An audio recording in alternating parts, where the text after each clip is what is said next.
Boys and girls, I hope you're ready for your Friday story. So this story I'm going to tell you is about a Burglar Bill. Now a burglar is somebody who steals things, who goes into people's houses and takes things that don't belong to them.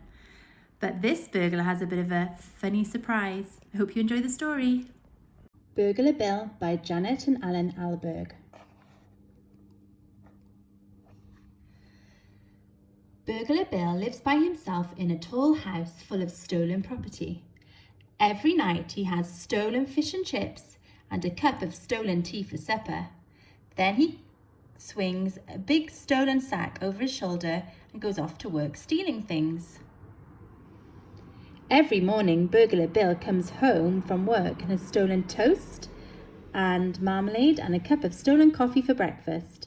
Then he goes upstairs and sleeps all day in a comfortable, stolen bed. One night, Burglar Bill is working in a little street behind the police station. When he comes to the first house, he climbs in through the bathroom window and shines his torch around. "That's a nice toothbrush," says Burglar Bill. "I'll have that." And he puts it into his sack. When he comes to the second house, he climbs in through the kitchen window and shines his torch around. "That's a nice tin of beans," says Burglar Bill. "I'll have that." And he puts it into his sack. When he comes to the third house, he climbs in through the bedroom window and shines his torch around. "That's a nice hat and coat and a pair of trousers and socks and shoes," says Burglar Bill. "I'll have them." And he puts them in his sack.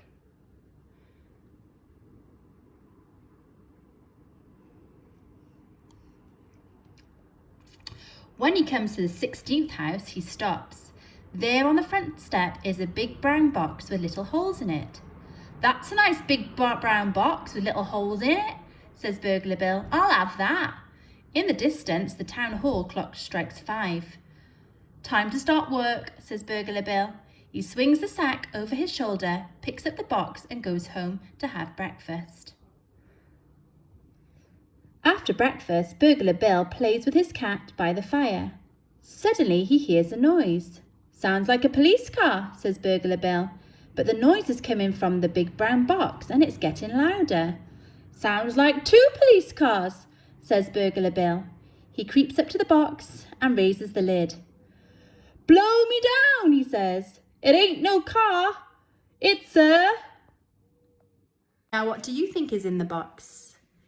Have a think. You can be as creative as you want. Have a think. What could be inside that box? It makes a noise and the noise is getting louder. What could be in that box? Maybe it's a good surprise, but maybe it's a bad surprise for Burglar Bill. So we will find out next time. Enjoy the weekend, boys and girls, and thank you for all your work again this week. Take care.